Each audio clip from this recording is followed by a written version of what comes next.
This video will be all about writing persuasively.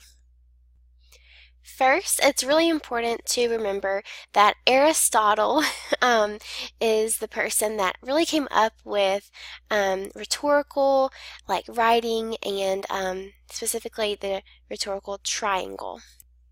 This is Aristotle. He actually made a lot of really great contributions to science, but he also had a lot of really great ideas about how people should write and how they should communicate effectively. And that's where logic, rhetoric, even talking about ethics, they all kind of come together and being able to communicate effectively. This is what is called the rhetorical triangle, and it's basically talking about these three words: pathos, ethos, logos. And basically he's trying to say that the writer needs to think about all three of these areas when forming what they're writing. Okay, so you really have to think about your audience. You want to try to connect with their emotions, try to get them to care about what you're saying. You want to give lots of good information about your subject, like lots of good facts, really get them to believe you, and even try to get them to believe what you're saying and kind of trust what you're saying through ethics.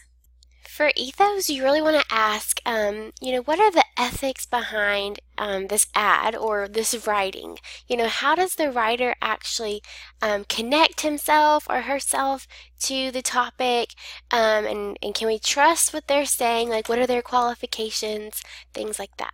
With pathos, you really want to think about the emotions behind it. You want to see, does the reader appeal to what I believe or what I care about?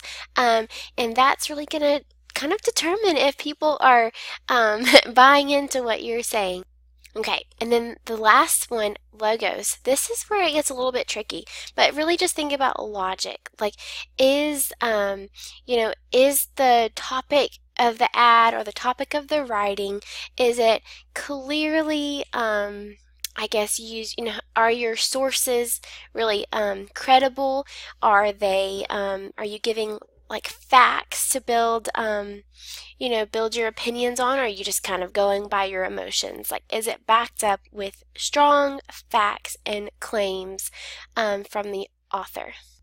Ultimately, you really want to have kind of a balance with your triangle. You really want to have your facts in order with the logos. You really want to have that emotional appeal with the pathos, and you really want to have people be able to trust you and think that you have good character with your ethics or the ethos. Okay, so it's all really important to get people to actually believe what you're writing and buy into what you're trying to sell them. Now, you might have been asking yourself, why did she tell me all of those Greek words, all that strange language? Well, this is why, okay? Because if you can master your writing and really connect with your audience, then your writing will have purpose, okay? But until you can, clearly communicate what you're trying to say and then actually connect with your audience in a way that they will find relevant, things that they find interesting, then, if you can do that, then your writing will ultimately be successful.